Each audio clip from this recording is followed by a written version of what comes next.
ನಿವೇಶನ ರಹಿತ ಕಡು ಬಡವರಿಗೆ ನಿವೇಶನ ಮಂಜೂರು ಮಾಡುವಂತೆ ಜೈ ಭೀಮ್ ಶ್ರೀನಿವಾಸ್ ಒತ್ತಾಯ. ಡಾಕ್ಟರ್ ಬಿಆರ್ ಅಂಬೇಡ್ಕರ್ ಯುವ ವೇದಿಕೆ ಹಾಗೂ ಐಸಂದ್ರ ಮೆಟ್ಟೂರು ಗ್ರಾಮಸ್ಥರಿಂದ ಕೋಲಾರ ಜಿಲ್ಲಾಧಿಕಾರಿ ರವಿರವರಿಗೆ ಮನವಿ ಪತ್ರ ಸಲ್ಲಿಕೆ.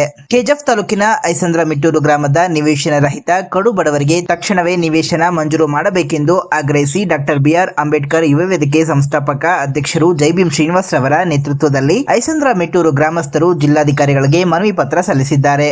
ಐಸಂದ್ರ ಮೆಟ್ಟೂರು ಗ್ರಾಮದ ಸರ್ವೆ ನಂಬರ್ 147ರಲ್ಲಿ 51 ಎಕರೆ ಸರ್ಕಾರಿ ಗೋಮಾಳವಿದ್ದು ಅದರಲ್ಲಿ 5 ಎಕರೆ ಜಾಗವನ್ನ ಗುರುತಿಸಿ ದಲಿತರು ಸೇರಿದಂತೆ ಹಿಂದುಳಿದ ವರ್ಗದ ಕಡು ಬಡವರಿಗೆ ನಿವೇಶನ ಮಂಜೂರು ಮಾಡಿ ವಸತಿ ಸೌಲಭ್ಯ ಕಲ್ಪಿಸುವಂತೆ ಆಗ್ರಹಿಸಿ ಕಳೆದ ವರ್ಷ ಅಕ್ಟೋಬರ್ 13ರಂದು ಜೈ ಭೀಮ್ ಶ್ರೀನಿವಾಸ್ ರವರ ನೇತೃತ್ವದಲ್ಲಿ ಪ್ರತಿಭಟನೆ ಹಮ್ಮಿಕೊಳ್ಳಲಾಗಿತ್ತು. ಇದಕ್ಕೆ ತಹಶೀಲ್ದಾರ್ ಅವರು ಸಕಾರಾತ್ಮಕವಾಗಿ ಸ್ಪಂದಿಸಿ ನಿವೇಶನ ಮಂಜೂರು ಮಾಡುವ ಭರವಸೆ ನೀಡಿದ್ದರು. ಆದರೆ ಇದುವರೆಗೂ ಯಾವುದೇ ಕಾರ್ಯರೂಪಕ್ಕೆ ಬಂದಿಲ್ಲ. ಈ ಹಿನ್ನೆಲೆಯಲ್ಲಿ ಜಿಲ್ಲಾಧಿಕಾರಿಗಳಿಗೆ ಮನವಿ ಪತ್ರವನ್ನ ಸಲ್ಲಿಸಲಾಗಿದೆ. ಈ ವೇಳೆ ಮಾತನಾಡಿದ ಜೈ ಭೀಮ್ ಶ್ರೀನಿವಾಸ್, ಐಸಂದ್ರ ಮೆಟ್ಟೂರು ಗ್ರಾಮದಲ್ಲಿ ದಶಕಗಳಿಂದ ಅನೇಕ ಬಡ ಕುಟುಂಬಗಳು ಸ್ವಂತ ನಿವೇಶನವಿಲ್ಲದೆ ಸಂಕಷ್ಟ ಅನುಭವಿಸುತ್ತಿವೆ. ಸರ್ಕಾರದ ಸೌಲಭ್ಯಗಳು ಅರ್ಹ ಬಡವರಿಗೆ ತಲುಪುತ್ತಿಲ್ಲ. ಜನಪ್ರತಿನಿಧಿಗಳು ಮತ್ತು ಅಧಿಕಾರಿಗಳು ಕೇವಲ ಭರವಸೆಗೆ ಸೀಮಿತವಾಗಿದ್ದಾರೆ. ಹಾಗಾಗಿ ಬಡವರಿಗೆ ನಿವೇಶನ ಕಲ್ಪಿಸುವಂತೆ ಜಿಲ್ಲಾಧಿಕಾರಿಗಳಿಗೆ ಮನವಿ ನೀಡಲಾಗಿದ್ದು 15 ದಿನಗಳೊಳಗೆ ಕ್ರಮ ಕೈಗೊಳ್ಳದಿದ್ದರೆ ಉಗ್ರ ಹೋರಾಟ ಮಾಡುವುದಾಗಿ ಎಚ್ಚರಿಸಿದರು. ಈ ಸಂದರ್ಭದಲ್ಲಿ ಜಿಲ್ಲಾಧ್ಯಕ್ಷ ಗೋವಿಂದಪ್ಪ ಸೇರಿದಂತೆ ನೂರಾರು ಮಹಿಳೆಯರು, ಗ್ರಾಮಸ್ಥರು ಇದ್ದರು.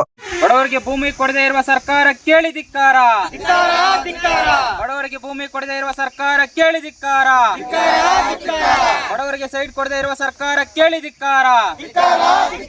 ಬಡವರಿಗೆ ಸೈಟ್ ಕೊಡದೇ ಇರುವ ಅಧಿಕಾರಿಗಳಿಗೆ ಹೇಳಿ ಧಿಕ್ಕಾರ. ಬೇಕೇ ಬೇಕು, ಬೇಕೇ ಬೇಕು. ಜೈ ಭೀಮ್.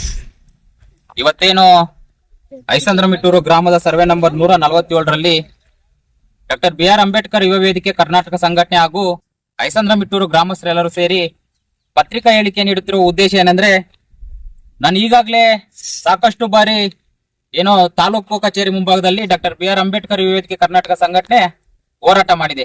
ವಿಷಯ ಏನಂದ್ರೆ, ತಾಲೂಕಿನಲ್ಲಿರುವಂತ 100 ಎಕರೆ ಗೋಮಾಳ ಜಮೀನುಗಳೈತೆ.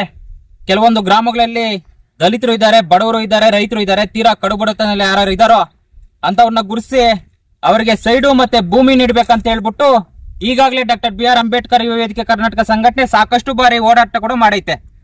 ಅದೇ ರೀತಿಯಾಗಿ ಐಸಂದ್ರ ಮೆಟ್ಟೂರು ಗ್ರಾಮದಲ್ಲಿ ಕೂಡ ಏನು 13-10ನೇ ತಿಂಗಳು 2025ರಂದು ಕೂಡ ಐಸಂದ್ರ ಮೆಟ್ಟೂರು ಗ್ರಾಮದ ಸರ್ವೆ ನಂಬರ್ 147ರಲ್ಲಿ ಇದೇ ಜಾಗದಲ್ಲಿ ಕೂಡ ಐಸಂದ್ರ ಮೆಟ್ಟೂರು ಗ್ರಾಮಸ್ಥರು ಹಾಗೂ ಅಂಬೇಡ್ಕರ್ ಯುವ ವೇದಿಕೆ ಕರ್ನಾಟಕ ಸಂಘಟನೆಯ ಪದಾಧಿಕಾರಿಗಳು ಹೋರಾಟ ಕೂಡ ಮಾಡೈತೆ.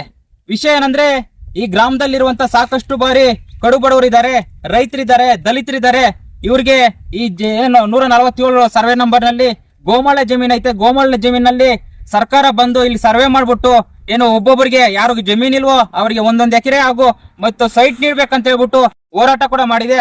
ಆದ್ರೆ ಇದುವರೆಗೂ ಕೂಡ ಯಾವುದೇ ಅಧಿಕಾರಿಗಳು ಇಲ್ಲಿ ಶಾಶ್ವತವಾಗಿ ಪರಿಹಾರ ನೀಡುವಂತ ಕೆಲಸ ಅಧಿಕಾರಿಗಳು ಮಾಡಿಲ್ಲ, ಜೊತೆಗೆ ಜನಪ್ರತಿನಿಧಿಗಳು ಕೂಡ ಮಾಡಿಲ್ಲ.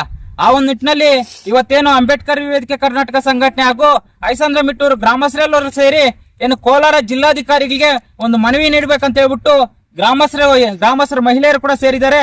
ಏನಂದ್ರೆ, ನಮ್ಮ ಉದ್ದೇಶ ಇಷ್ಟೇ, ನಮ್ಮ ಆಗ್ರಹ ಇಷ್ಟೇ. ಇಲ್ಲಿ ಇರುವಂತ ಐಸಂದ್ರ ಮೆಟ್ಟೂರು ಗ್ರಾಮದಲ್ಲಿ ತೀರಾ ಕಡುಬಡವರಿಗೆ, ರೈತರಿಗೆ, ದಲಿತರಿಗೆ ಭೂಮಿ ಮತ್ತು ಸೈಟ್ ನೀಡ್ಬೇಕಂತ ಹೇಳ್ಬಿಟ್ಟು ನಾವು ಆಗ್ರಹ ಮಾಡ್ತಾ ಇದೀವಿ. ಏನೋ ಈಗಾಗಲೇ ಕೂಡ ಸಾಕಷ್ಟು ಬಾರಿ ನಾವು ಹೋರಾಟಗಳು ಮಾಡ್ಕೊಂಡು ಬರ್ತಾ ಇದ್ದೇವೆ. ಆದ್ರೂ ಕೂಡ ಎಲ್ಲೋ ಒಂದು ಕಡೆ ಅಧಿಕಾರಿಗಳು ಮತ್ತು ಜನಪ್ರತಿನಿಧಿಗಳು ಕಣ್ಣು ಮುಚ್ಚಿಕೊಳ್ತಿರೋದು ನಿಜಕ್ಕೂ ದುರಂತ. ಯಾಕಂದ್ರೆ ಇಲ್ಲಿರುವಂತ ಹೆಣ್ಮಕ್ಕಳ ಸಮಸ್ಯೆಯನ್ನ ಈ ಏನು ತಾಲೂಕಿನ ಶಾಸಕರಾದಂತ ರೂಪಕಲಾ ಮೇಡಮ್ನವರು ಆದಷ್ಟು ಬೇಗ ಬಂದು ಇಲ್ಲಿ ಸಮಸ್ಯೆಯನ್ನ ಬಗೆಹರಿಸಬೇಕಂತ ಹೇಳ್ಬಿಟ್ಟು ಅಂಬೇಡ್ಕರ್ ಯುವ ವೇದಿಕೆ ಕರ್ನಾಟಕ ಸಂಘಟನೆ ಒತ್ತಾಯ ಮಾಡುತ್ತೆ. ಇವತ್ತೆಲ್ಲರೂ ಸಹ ಮಹಿಳೆಯರು ಮತ್ತು ಅಂಬೇಡ್ಕರ್ ಯುವ ವೇದಿಕೆ ಕರ್ನಾಟಕ ಸಂಘಟನೆ ಪದಾಧಿಕಾರಿಗಳು ಹೋಗ್ಬಿಟ್ಟು ಜಿಲ್ಲಾಧಿಕಾರಿಗೆ ಒಂದು ಮನವಿ ಕೊಡ್ತೇವೆ.